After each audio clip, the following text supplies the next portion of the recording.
Hello, welcome to this video. My name is Dr. Farzana Hoque. I'm an assistant professor of medicine. In this video, I will talk with you how to approach patients who are coming to your care with supratherapeutic INR. I know that you have seen a lot of patients who presented to your care with supratherapeutic INR, and this is a common scenario. So I want to give concise learning points in this video that you will be able to utilize for your patient care. So let me share the screen and then we will go ahead with some situation, what to do with supratherapeutic INR.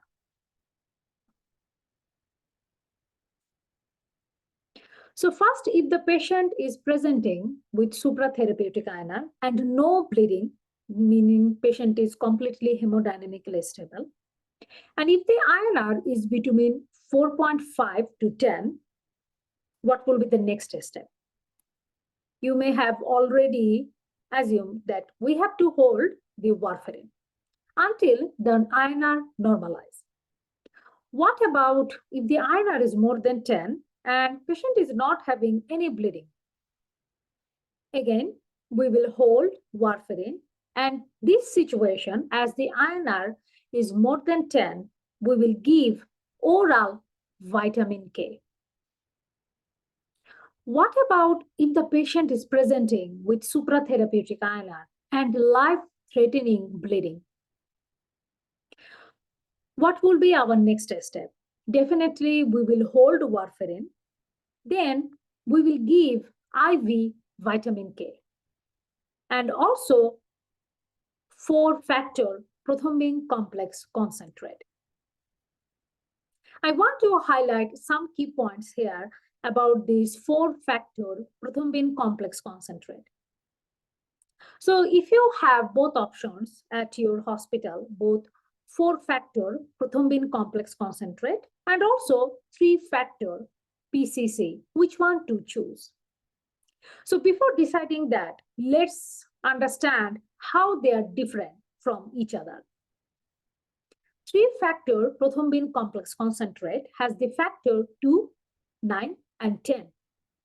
In contrast, 4-factor prothrombin complex concentrate has 2, 7, 9, and 10. Because of this additional 7-factor, prothrombin complex concentrate will be much reliable for warfarin reversal. And another important point to know here that 4-factor prothrombin complex concentrate you can also use to reverse factor 10A inhibitors in case of any life-threatening bleeding. What questions you may have asked or situation you may have encountered very commonly in your daily practice? That is, if you have both 4-factor prothrombin complex concentrate and phosphorescent plasma, which one to choose?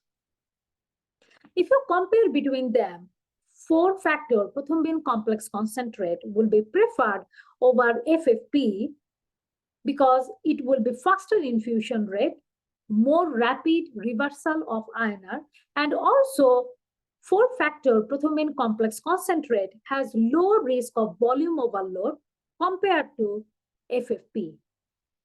A recent study has been shown that 4-factor prothrombin complex concentrate is non-inferior to FFP for warfarin reversal in case of any life-threatening bleeding.